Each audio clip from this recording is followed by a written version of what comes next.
Hello everybody, my name is Kendrick or Kendo, whichever you prefer, and this is Scouting Party. That's right, the series that brings you the inside scoop on all things Kobold Press, specifically our newest titles, is back. And this time we are talking Tales of the Valiant Monster Vault 2, the newest Kickstarter from Kobold Press. This is the first big monster-centric book from Kobold Press since Monster Vault 1. A book that was primarily focused on cementing the Tales of the Valiant design by converting 5th edition SRD monsters into the Black Flag role-playing system, which is the system that powers Tales of the Valiant. But with that goal out of the way, Monster Vault 2 was aiming to bring us new monsters and new tools for game masters to help elevate play. And it's these tools that I think help make this book better than just your run-of-the-mill monster book. I had the pleasure of talking with lead editor and developer Megan Maracle, as well as one of our guest designers, Michael E. Shea, also known as Sly Flourish, as we dove deeper into these tools. And by the end of it, I was fully convinced that this book is exactly what Tales of the Valiant needed in order to evolve into something greater than its predecessors. Now, there's no time to waste. The scouting party has returned. That's me. I'm the scouting party. So let's debrief about monstrous mechanics.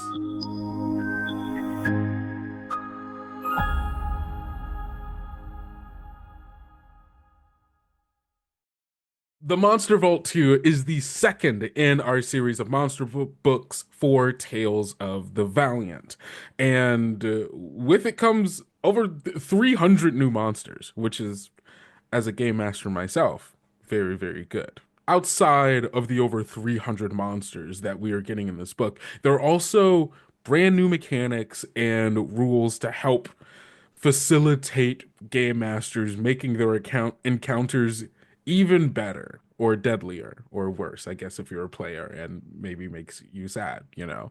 Ideally, it's fun for everybody. Right? Ideally, it's fun even if the monster hits you hard, right? Yeah. And so, what are some of those new tools that people can expect out of the Monster Vault 2 outside of all of the monsters in it? So we've got a lot of fun tools, kind of like how we did with our first Monster Vault. We had a bunch of stuff in the beginning that were extra GM stuff, and then we had the monsters. We're going to do the same thing with Monster Vault 2. In Monster Vault 2, we've got some monster bundles that we're going to put in. That are kind of a kind of ready-made monster groupings for you. So you can just kind of grab this handful of monsters centered around some theme, and you can build either a dungeon, an adventure, or even an entire campaign around it. Then we've got some templates, which we introduced some of those in the Game Master's Guide. And these are just ways that you can kind of customize monsters a little bit more, make some little tweaks and changes to fit a specific theme or something like that. And then we also have some extra guidance in there on using Doom, because that was one thing. We've got some feedback where people were like, hey, Doom is awesome. What do I do with this? And it's like, you know what? It's a good point. We should probably tell you what you can do with it.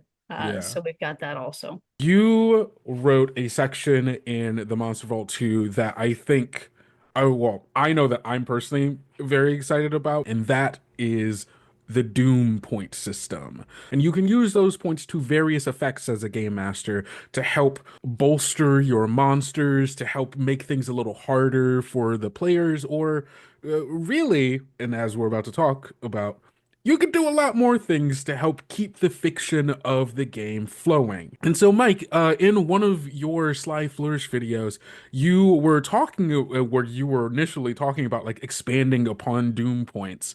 You brought up how like boss monsters just in general within 5th edition are at a bit of a disadvantage purely for the sake of the fact that they're boss monsters, and meta-wise all of the players know they're the boss monster.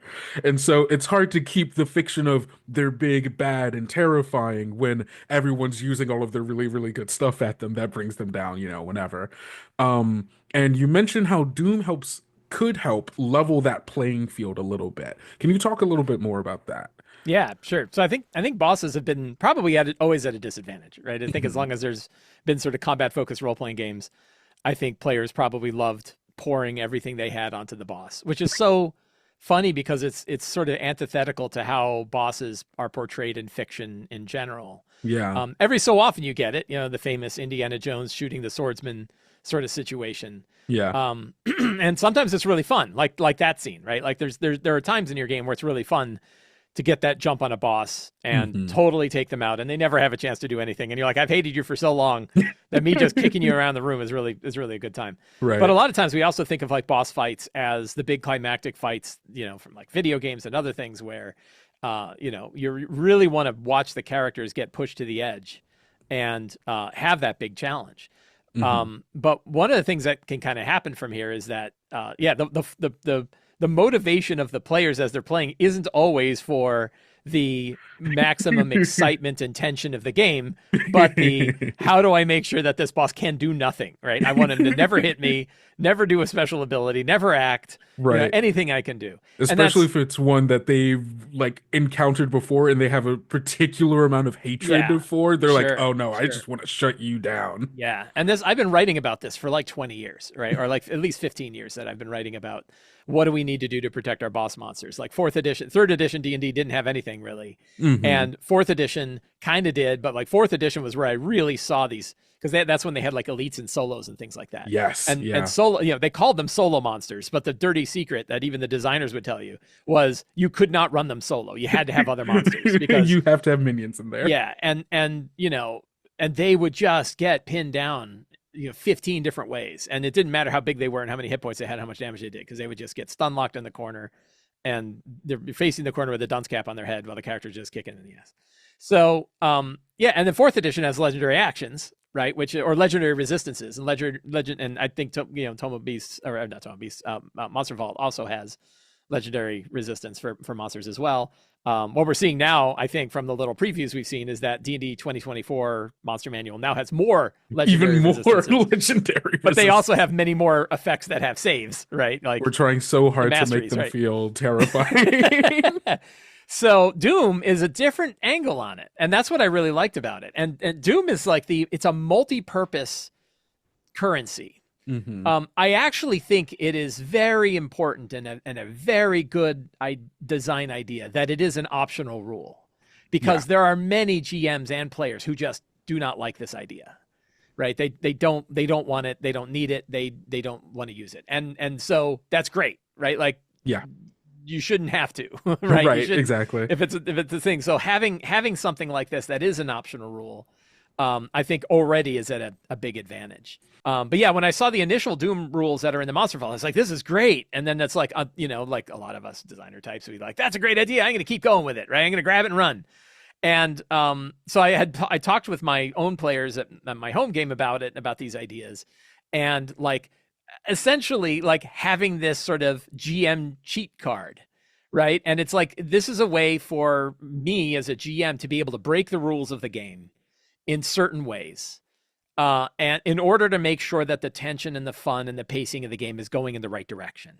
And in the same motivation of like, sometimes I lower the hit points of monsters so that we can be done with combat fast, right? So it's not always about like, I want to punish a player because I don't want them to use any of their fun things.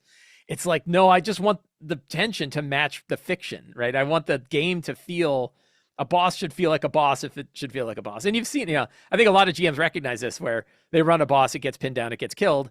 And the players are like, well, that was anticlimactic, And I've had players directly say that. We're like, I thought that was going to be a lot harder than it was. And you're like, well, because you used all your... you used all of your really good stuff. Your nonsense on it, right? Like, what do you think? All your shenanigans got pulled out. What do you think you're going to do?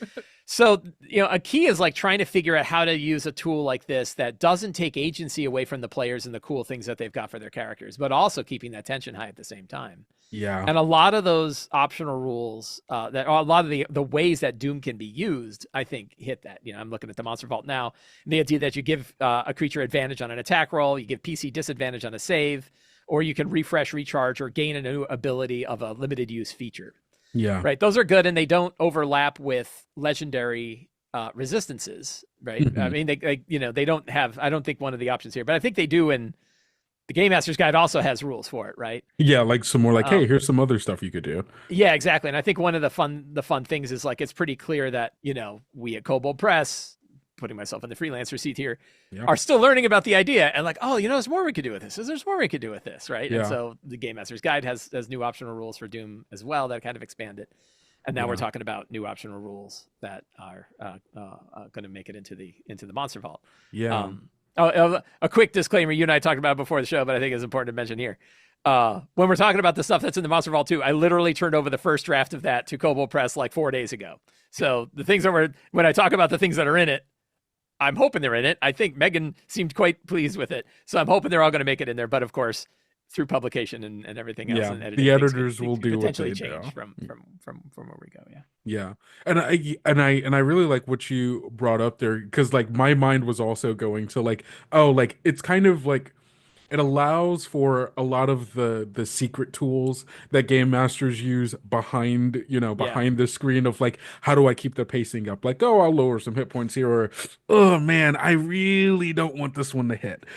Because or like all of the things that like is a little contentious about like the role of a game master in the pacing of a game and like trying to keep up the fiction of it. It mechanicalizes it in a way and puts it in front of the players and like, hey, these are the things that I'm doing specifically because I'm trying to make sure that we're having a good time and telling the story that we want to be telling. In a way that doesn't make it feel like the game master is just cheating behind the table because they could do whatever they want. Right, which I think is really cool. Yeah, I think a key, there's like a few key points when I've been looking at Doom and running Doom in my own games, and one of them being each table kind of gets to decide whether to use them at all or how to use them, right? You and the GM. But then the other big one is like talking to your players about it. Like before you start the game, before you're in the moment, you don't want to, right when the guy casts hold person on your boss, isn't the moment to have a discussion about what Doom points can do. right? You want to have that conversation away from the table. I mean, you can have it at the table, but not during play, and say, hey, I want to let you understand about Doom and how this is going to work. So I think having that very open conversation, and even the conversation of like, maybe they talk about things they don't want you to do with it, right? And maybe they talk about things they do want, and then you can have that give and take. Okay, I'll tell you what, I will not use it for X.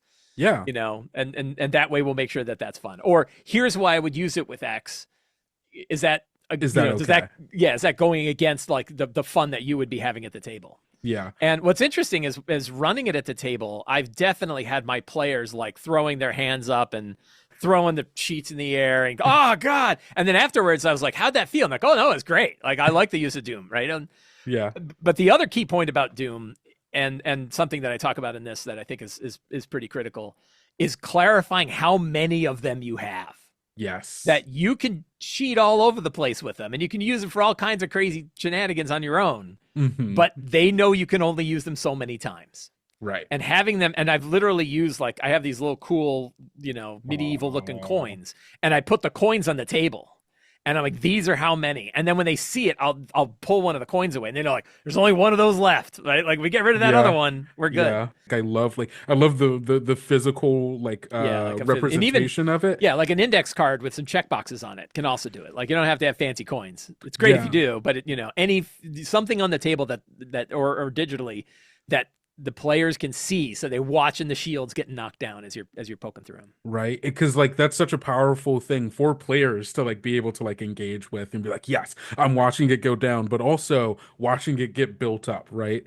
Because and I don't know if like this is what you meant by like combining it with like legendary actions, but there was like legendary resistance, legendary resistances, whereas like I'm imagining like, okay, we're starting this encounter. You put the number of like of Doom points like on there, and then because this is a special monster with legendary resistances, you put like a couple of more on there that represent that, and then they're like, oh no, what's that? I thought you only had so on and so forth, and like it's a good narrative tool, right? It helps build tension immediately in a meta like out of character way, so that the players know, okay, the stakes are high for this one, or like these are the things, so like it helps reinforce that narrative, which I think is really good. We have a whole section in the thing coming into the Monster Vault 2, pretty sure, that talks about how to do it out of the combat situation, and as part of essentially if you're familiar with like Blades in the Dark and the Powered by the Apocalypse games, they have like the countdown clocks. Yes. And so you can use Doom as sort of a reverse countdown clock. So like Mhm. while the characters are busy infiltrating the main keep of the bad guy, as they're failing on checks or as they're taking rests beyond the norm, or maybe every time they take a rest, you're watching the doom points going up for those reasons, right? And they're Yeah. like, oh my, so they know they're gonna have to fight the boss. Yeah. Right. But they want to get to him as fast as possible with as few failures as possible so that the guy doesn't have 12 doom points, loaded. Yeah.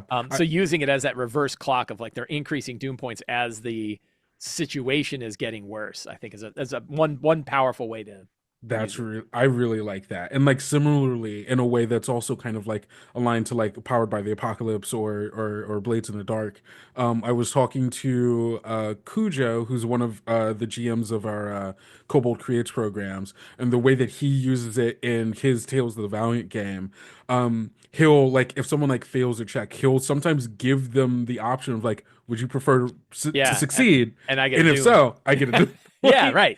Yeah, it's a fantastic current, right? And there's a lot of different RPGs that sort of have that give and take currency, Yeah. right? And I think Yeah. that's a fantastic way to do it, right? That negotiation. I've learned this from Rob Hainso, the creator of 13th Age and lead designer of 4th edition D&D, who Yeah. always was like about negotiations, like, oh, I'll let you do that, but let's make a deal, right? And, Right. And man, whenever I say that, I'm like, well, let's talk about it. Right, And I'm like, because oh then they start no, thinking about it. whatever you're gonna do, it's gonna be bad. And you're like, no, but then you offer him a good deal. I'm like, I'll take it. Yeah, I'll Yeah. do that. And that's So the yeah, that idea of collaboration. like succeeding on a failed check, but I get a doom point. That treating it as a currency, I think, is a really powerful feature. Yeah. So the Doom stuff, super excited about. But I want to know more about these monster bundles because I think the thematic grouping of monsters into not quite drag and drop, but a little bit drag and drop into your game is something that I think a lot of game masters are going to get a lot of use for, a lot of use out of, not use for. Yeah, so the monster bundles, this was a fun little idea. I think we originally, when we were early trying to figure out what we were going to do, we actually called it like monster menus. So it's like, imagine you're the game master and you're going to a restaurant and you're like, I Just want pull it up. this. Mhm. Right. And here's your monster appetizer and your monster dessert. Right. And that kind of like carried through in the theming of it because we have, I mean, none of these are cooking or eating monster themed. I'm sorry. You can't eat the monsters in Monster Vault 2 yet. Yeah. But Yeah. yes, we had a designer put together some themes and they took the theme and created essentially like little bundles of here's a little boss, here's their lieutenants, and then here's all of the extra little minions with them, and did that for every tier of that theme. So in our Kickstarter preview, the free preview PDF, we have the themes of the Forged Lord, which is like a dwarven mechanist seeking to rebuild itself into like a robotic body after hearing some otherworldly whispering in their ear.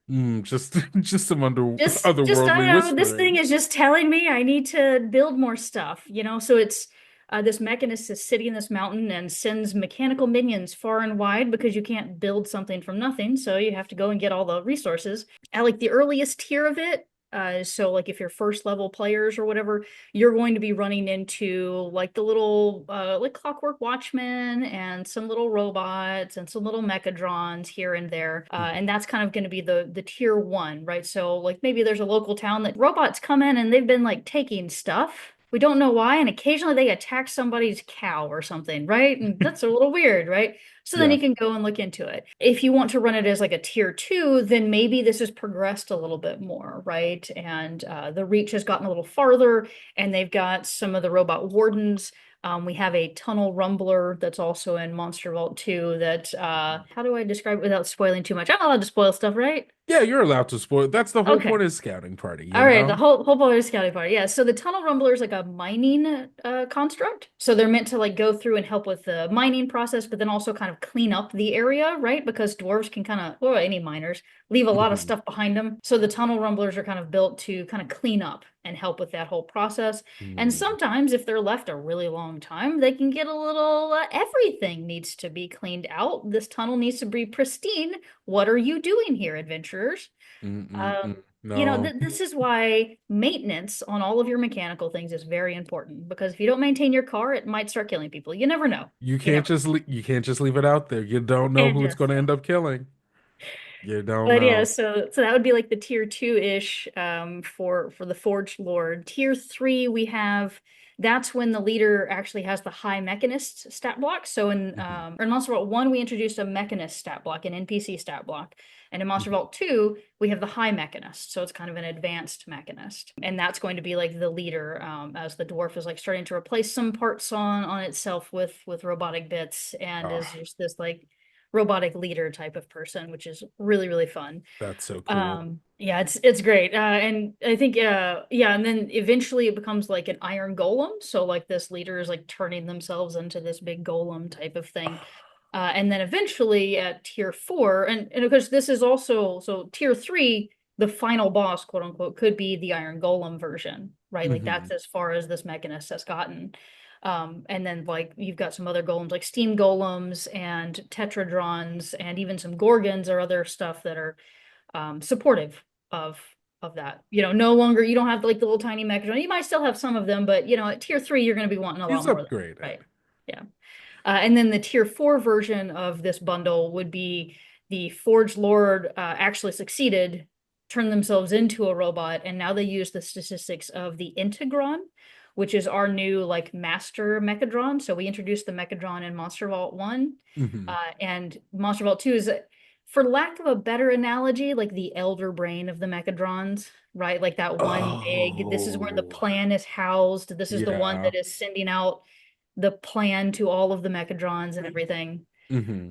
Um, so that's kind of the final stat block there is that we use the integron, and then we have, you know, they've got steam golems helping them out, the dupladrons, which we introduced in Monster Vault 1, and then there's a duodecadron. That's the 12-piece mechadron that is this little like mechadron minion that's kind of serpent like.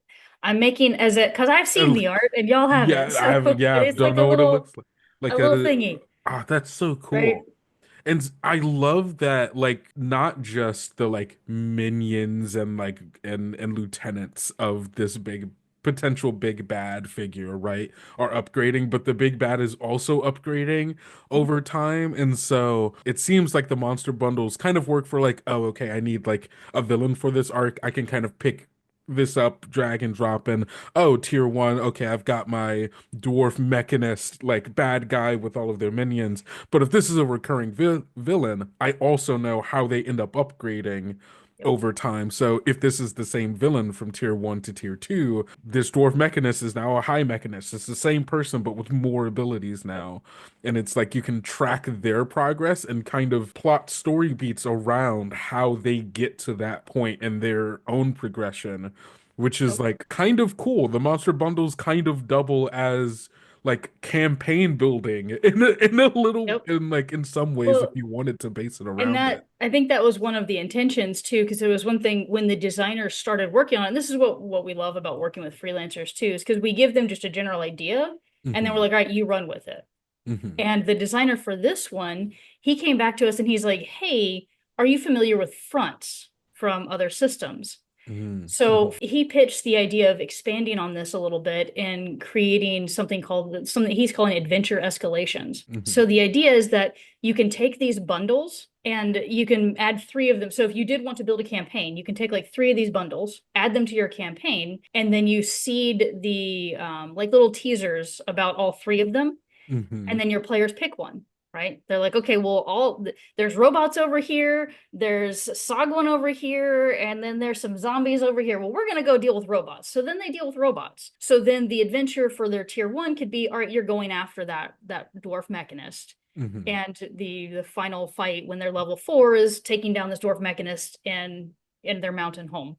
Right. But while the PCs are doing that, there's these 2 other things that are just hanging out. Nobody's dealing with them. Nobody's Hmm. solving that problem. Hmm. So then those can advance to tier 2. And the players can then decide, hey, the zombies over here now have like these really weird like zombie giant lizards that are following them around. Are we worried about that? And the Sagwan over here now are talking about like mind controlling some sharks and stuff. I mean, how do we feel about that?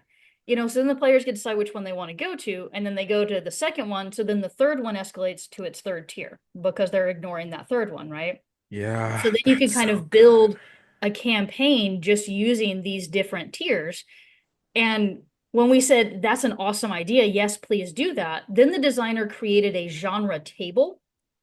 So then he created, because in the Game Master's Guide, we introduced different genres of fantasy. Right. So then he's got like, here's dark fantasy, here's portal fantasy, here's high fantasy, right? So then he gives a table of recommendations. If you want to run a dark fantasy campaign, Use use these this. 3 bundles.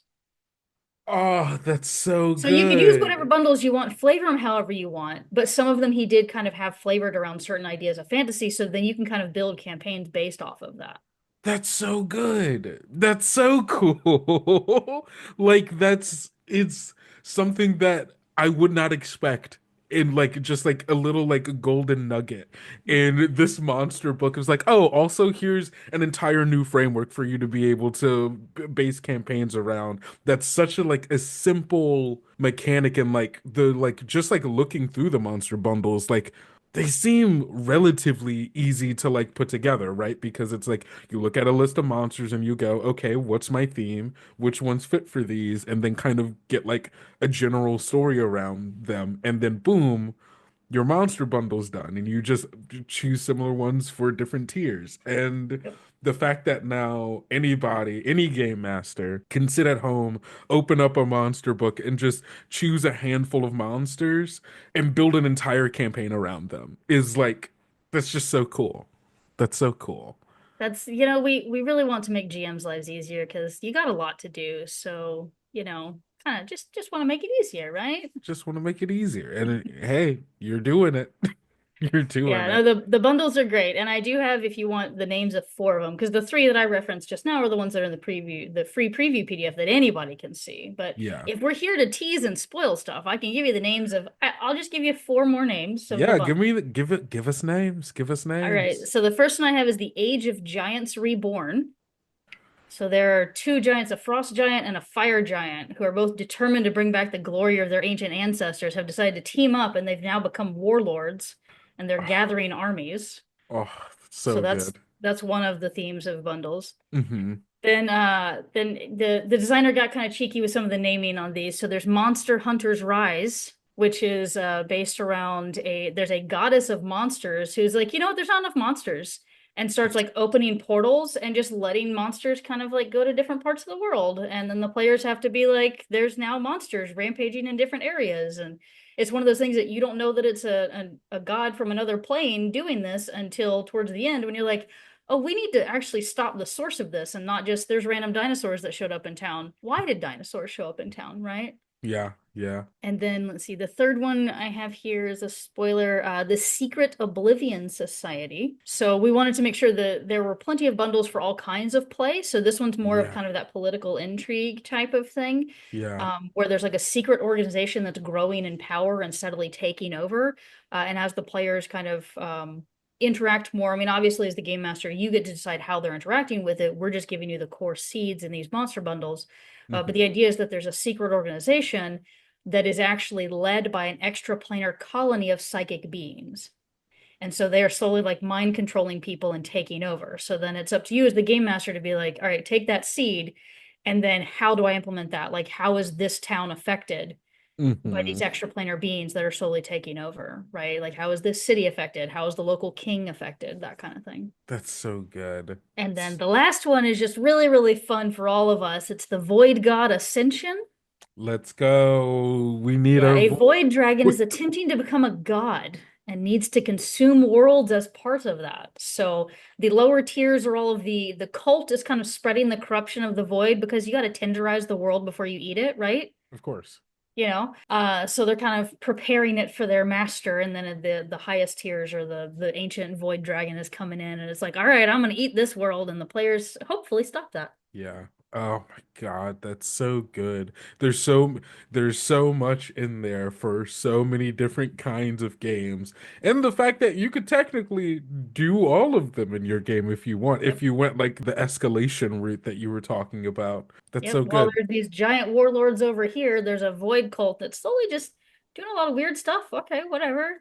And then eventually there's a void dragon that shows up, and you're like, what is happening? Right. And then also if you did the Giants and the Void Cult and the secret society, like the political game at the same time, the political one feels like the one that it's like that's the one we save for later, but also as they're growing in power, as everyone else is like, whoa, giant armies and also cultists, that feels like the prime setting for those the Mhm. political front to be like, we're going to start taking power now because people are getting desperate and they need resources Yep. and help. And it's being able to play the different bundles off of each other, I think, like could lead to some really, really interesting results that like almost kind of creates factional play, Yep. like incidentally.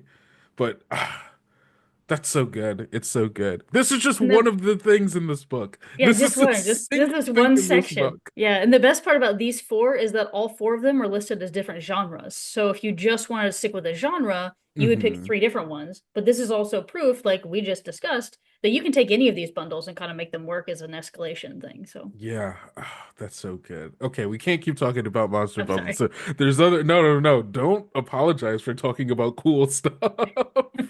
Can you give us some examples of like the ways in which you've expanded on some of the Sure. options for Game Masters in Monster Vault 2? Yeah, so just a quick run through of like the ones that already exist, right? The ones Yeah. that are in the Monster Vault and the ones that are in the Game Master's Guide are giving a creature advantage on an attack roll, giving PC disadvantage on a save, refreshing limited use abilities, allowing a creature to automatically succeed on a save, letting a creature automatically succeed on an attack, or letting a creature move up to half its speed without provoking opportunity attacks, right? So those are pretty crunchy, common like in battle sort of things. One of the things Mhm. I keep forgetting about is like Doom is not necessarily tied to a boss. Yeah. Doom is usable by anybody that's in the combat encounter. Any encounter where you're going to use Doom can be used by any of them. Hmm. So that's pretty good. But yeah, some of the other ones that I offered in here, and I sort of expanded, and these I was like, I'm going to even jack up the power a bit, right? We're going to make Doom points even a little bit more powerful, which is a little cheaty because you're like, now one Doom point counts for more than a Doom point, right? If you do some Yeah. of these things. But one of mine was like give a boss monster advantage on all attacks until the beginning of their next turn, right? So they just have advantage for a whole round. They And just a lot of this is like maybe you do that, like again, they're pinned in a corner, they're the only one left. They haven't gotten a lot of good attacks. Everybody, Mhm. your paladin is casting shield and has an AC of 26. And you're like, I'm gonna need to, hammer on him. So you're like, I'm getting advantage on every single attack, right? Another one that is sort of a work with the other monsters in the room is let the boss transfer half or even all of the damage they receive to an ally within 60 feet. So they can transfer damage away from themselves to Oh. another monster that's nearby. Ignoring elemental resistance or treating elemental immunity as though it was resistance for an ability. Ooh. This is kind of I'm still bothered by how the was a Hero's Feast gives everybody poison immunity, right? And so this is your like, yeah, but not for this green dragon. This guy can breathe through your poison immunity and turn it into resistance. So you still get Mhm. it, but now it's even more. So you can kind of use a doom point to, I'm penetrating through the resistances that you've got. Yeah. Suppressing an ongoing magical effect until the beginning of their next turn. This is my like, let's watch the Death Knight rip through a force cage move, right? Where Oh. like there's an ongoing magical effect somewhere. It doesn't matter if it's save or not. The guy you want can ignore it for one round, right? I always love the idea, and I always wanted to do it of like, the pompous mage casts force cage on a Death Knight, and the Death Knight's Mhm. like, grabs the bars and rips it open. Like, oh, like Yeah. Oh, you're not that's so supposed to be able to good. do that, right? That's Like, just good. yeah, and then but and that key of like I'm using a doom point to do it, right? Like Yeah. I'm turning a doom point to suppress it. And you could use that for other things. That's another one where like even if a character has an ability on them that's making them like impenetrable, Hmm. you can use that to say for this one he's getting through that, right? Yeah. For this one round. Ending an ongoing effect, even if that effect doesn't offer a saving throw, right? So this is if you're stunned for one turn, but it Just doesn't have a ending that. save, you can Yeah. use this to say he's out of the stun. Hmm. Giving a boss monster an extra action, right? So an entire extra action, with again really powerful, but can't be used for another multi attack. So Yeah. this is where your dragon can do a bunch of multi attack things and then breathe right after it, And you would Ugh. usually use this when like the action economy has been going against the dragon. This is your opportunity to kind of balance the action economy back up again. Yeah. Yeah. And then let a boss sacrifice an ally nearby and gain that ally's remaining hit points as temporary hit points. Sort of like the damage transfer, but he could just do it and like kill a dude and then get And get like get yeah, a big get shield of temporary hit points. Yeah. And so the idea behind it is like, these are more ideas, but there's no reason that the GM can't take these as ideas and then build out their own of what they want to do with Doom. Yeah. Again, making sure that it's clear to the players what you're doing and how it's working. So you might not even tell the players all of these things. Maybe say, these are the things like what they can do. I had an example where I used it. A monster got hit with hold person. A boss got hit with a hold person. And I didn't use any legendary actions or legendary resistance for it, and I didn't use Doom at the time. And then they beat him on a while, and I was like, he's got to get out of this, right? Like I changed my mind, and now he should get out of it. I'm going to let him use a Doom point to break out of the hold person at the beginning of his turn. So instead of waiting to the end of his turn, he can use the Doom point. And my players are like, yeah, that makes sense, right? Like, hey, whatever, we don't care. The Doom is gone, right? You just burned the Doom point. Right. So yeah, so there are times where the GM might even want to improvise a use of a Doom point based on some of these criteria. Yeah. And hopefully work with that. And then we have a section about like, what should your philosophies be when you're making up things like this, right? It's pretty important to know why you're doing it. Yeah, and like the things that I really like about all of those is like they are not just like, yes, they are 100% ways that GMs can use to like balance encounters a little bit and like enforce the fiction, but they also feel like things that I imagine bosses should be able to do. Yeah, right. Like it's that moment of like, the Death Knight like prying open the Force cage. Right. Like it's a Death Knight, right? Right. Like yeah. It's like that's what it does. It's really cool. That's the thing. Or the boss using one of its minions to be able to like, take the damage for them, or like transfer just like drains his life out of them, and he's all powerful again. Yeah. Right? It's like it's some of those magical effects that you imagine that things should be able to do in these fantastical worlds, but we don't necessarily have the abilities, mechanics, or spells that really replicate that kind of thing. And that's really kind of the key, is like, Tales of the Valiant and other 5e games all have grown in the kind of capabilities that characters have. Yeah. And all of the different combinations, especially when you include multi-classing and everything like that, we just can't account for everything. Yeah. Right. And you're not supposed to account for anything, right? You're not supposed to like have an answer for every single cool ability that a character has.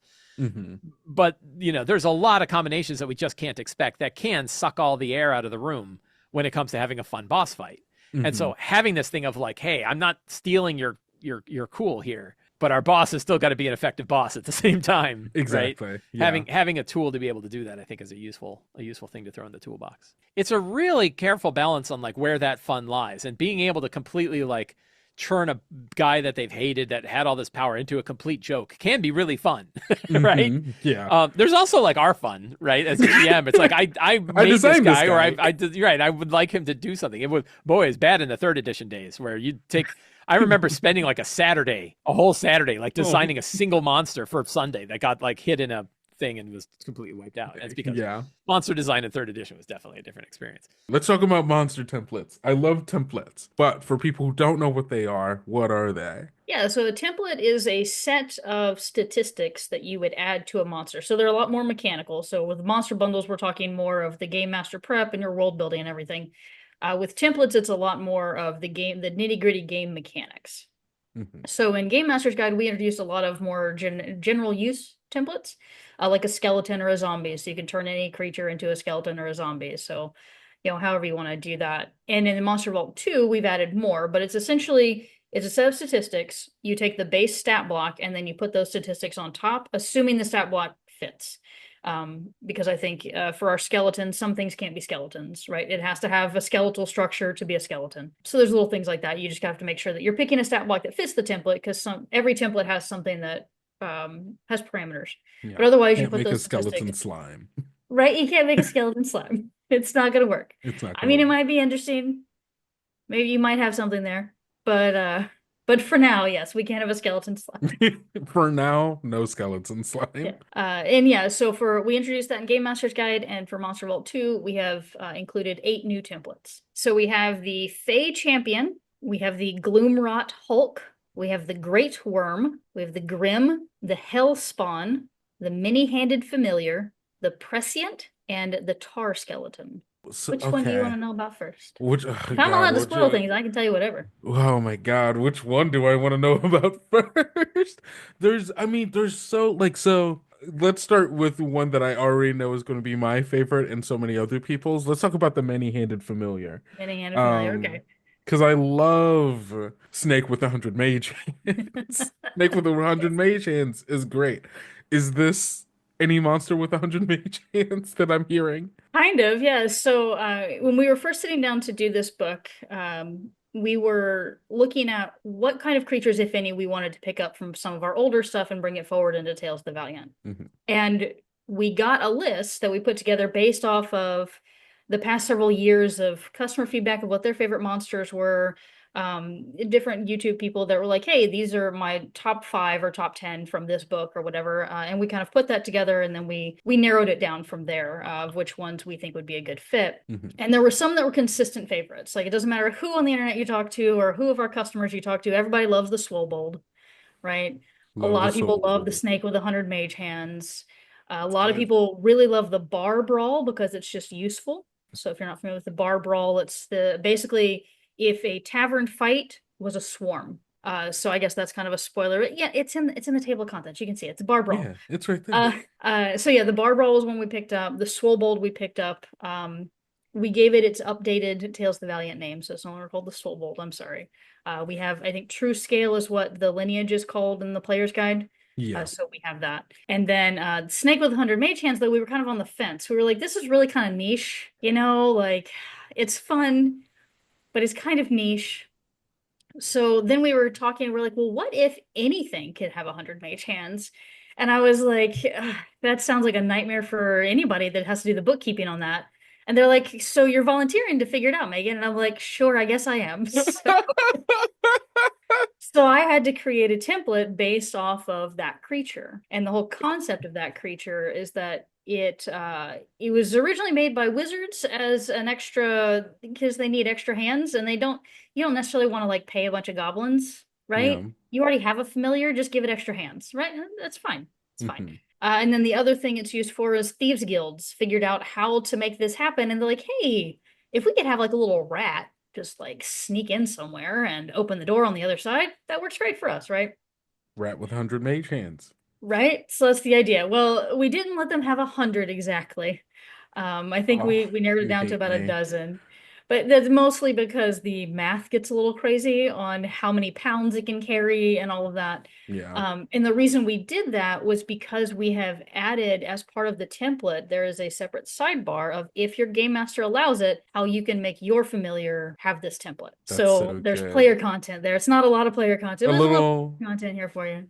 a little toy for the players to as It's well. just a little, and that's obviously a game master permission because it does change things, and templates generally aren't put on, animals that players have with them. But yeah, it's just the idea that you can take any. I think it's limited to CR1, and they have to be small or tiny. So you're Hmm. not going to have an elephant with 100 mage hands, right? You're going to have it's meant to be like little cats and rats and all of that kind of stuff that you would find that you'd have in like the find familiar or create familiar spell. So. Hmm. Um, but yeah, it's a lot of fun. They can like move things around and they can mess with people with their little mage hands. Like if you want to trip up somebody, maybe pull the helmet down over somebody's eyes and stuff like that. So good. I love it. I'm thinking from a game master's perspective of giving either like a thieves guild or like maybe Yeah. some like if you wanted to do like an iconic like Phantom Thief-esque character, right? Like, oh, Yeah. this is the person that goes around and their black cat companion with like 10 mage hands is like it's just there's something about it that immediately sparks like why? What is this? What's going on? And it's like charming almost immediately. If I were to come across an animal that had mage hands, I'd be like, there's something interesting about you, and I want to know more. Right. Well, and the best part about it too is one thing that was not included in the original Snake with 100 Mage Hands was the Snake with 100 Mage Hands. The Mage Hands were always there and always visible. Hmm. We've made it to where they're invisible if they're dormant. So if they're not holding anything and not doing anything, you can't actually see the mage hands. So it does just look like a standard cat sitting over there until it starts picking a lock So from good. 30 feet away. And you're like, wait, what? And then you take a closer look and you see ethereal hands reaching Yep. out from it. Ah, that's so good. I think the other one on this list that I'm really interested in how this one's gonna go is the Great Worm. The Great Worm. Oh, okay, yeah. So that one's got a little bit of a funny story. So, when we were putting together the Monster Vault, one of our big things was making sure that we created all new monster math for all the Mhm. monsters, like how you calculate their damage, their hit points, and all that stuff, right? All of that guidance is in the Game Master's Guide for those interested in creating their own monsters. But in doing that, we wanted to make sure that we brought all of the SRD monsters in and updated them to that math. Mhm. So for the most part, it was just making sure that they matched the CR that they had listed. Well, the problem with dragons, true dragons specifically, is that dragons have a whole separate structure because of their age categories. So you have Mm. the wormling, you take the wormling, and then you have a very structured build up from the wormling. So from the wormling to young, I think The it's like a plus young, 2 strength, plus 2 yeah. con, right? And then the adult has even more strength and con. So you have this like tiered structure for their age categories. Well, because of that, when we were looking at all of the math and trying to get everything aligned, the really astute people have noticed that some of the only creatures that changed CR between their SRD version and the Monster Vault 1 version are the ancient dragons. Their CRs across the board reduced Mm. because the they were not where they needed to be that CR, right? Yeah. So a lot of them were actually hitting at about a CR 17, 18 when they were listed as a CR 21. So that means that all of the ancient dragons look like they got nerfed when really they actually got increased in power, but there's only so much we were allowed to increase Mhm. because of how the structure of dragons works.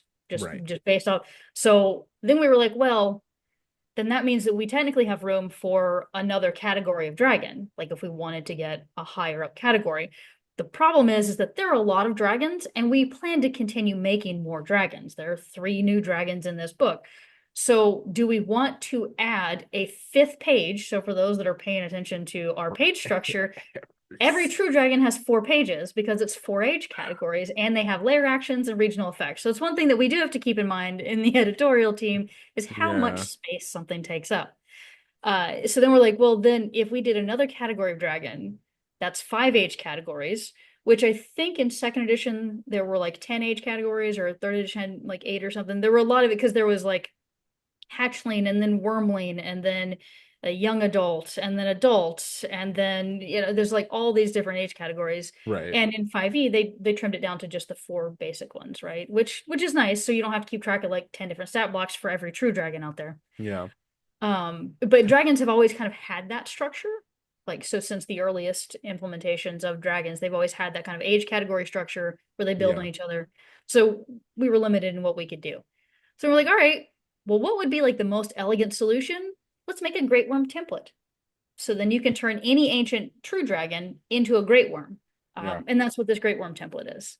The funniest part about all of that is we were like, yeah, we'll do that, but we'll do it in a future book. We don't have room in Monster Vault 1. We're not going to do that right now. We'll do a future book. We had some fans on Discord who noticed that the ancient dragons had reduced in CR.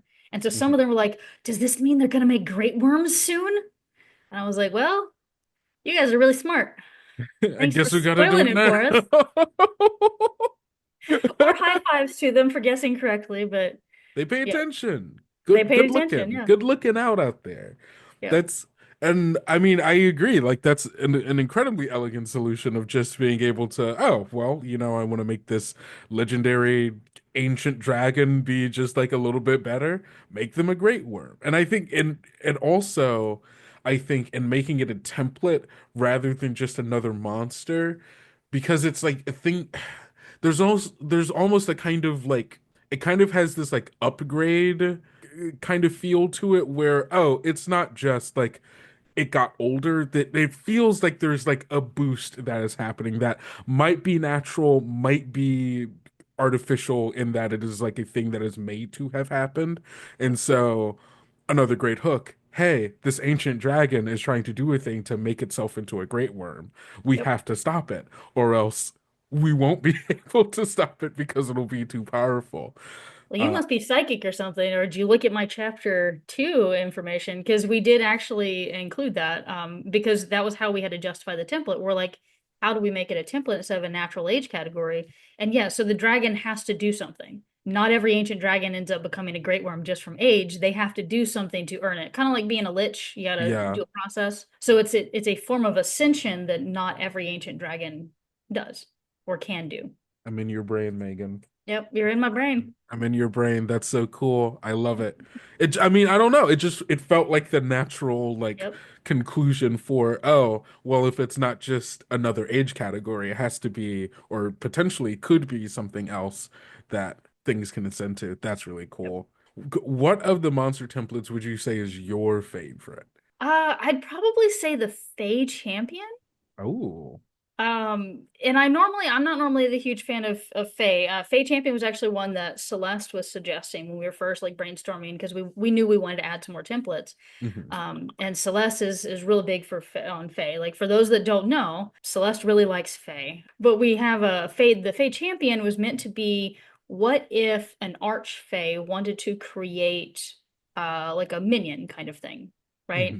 I don't like saying minion. Minion sounds kind of demeaning, but if an archfey was like, "Hey, I want to imbue somebody with my power, and I want you to act on my behalf," Hmm. which is why I guess Fey champion rather than Fey minion, right? Yeah.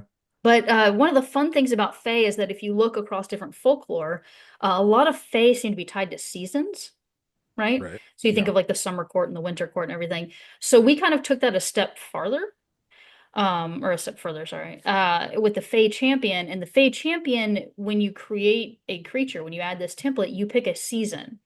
So spring, summer, fall, or I guess autumn or winter. Hmm. And then that changes what abilities it gains. So page count wise, it's our largest of the templates because it's got some extra customization based on the season. But yeah, like based on, which season you pick, it gets different abilities or new effects that it can do. And Yeah. its appearance changes based on that, right? So for something that's autumn themed, its fur or whatever is going to look more like falling leaves, like the reds and the oranges and everything like that.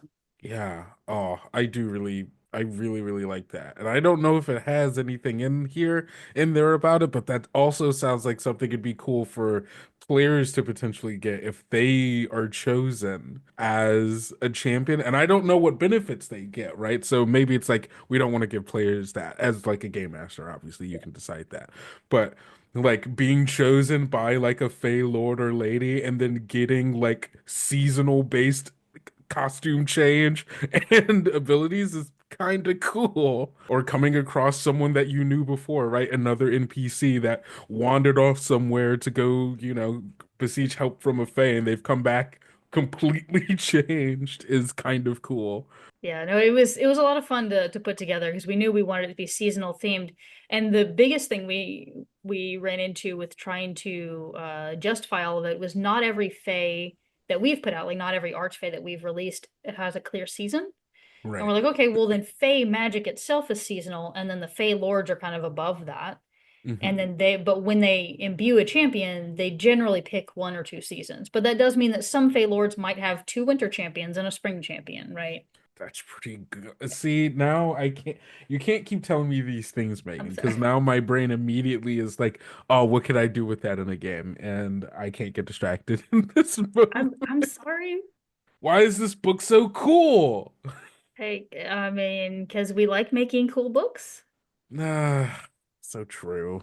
Well, thank you, Megan, for talking to me about just some of the amazing new rules and mechanics that both game masters and players may be able to find delight in the Monster Vault 2. I'm super excited to talk to you about more stuff. Sadly, that's where we're going to have to end those conversations for now. So let's wrap up. I love this expansion on Doom Points. It was already an incredible tool for game masters looking to better pace and control their encounters to help further the fiction of their game, but now it's doing something specifically for the bosses, which is amazing because, well, as you saw in the conversation we had, it's hard keeping a boss feeling intimidating in game, especially when the dice and mechanics aren't always in your favor. It really allows us to hone in on the fiction of why we love villains in the first place. And the monster bundles and templates are perfect tools for GMs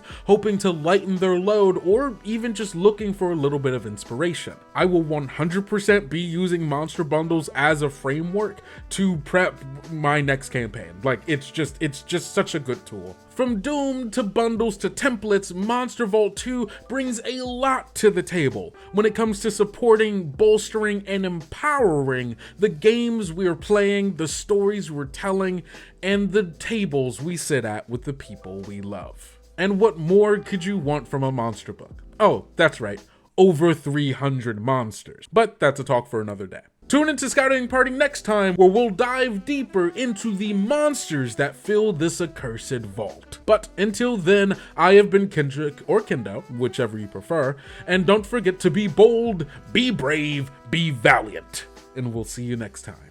There are only 19 more days to back Monster Vault 2 on Kickstarter, so don't miss out, and head over to the link down in the description.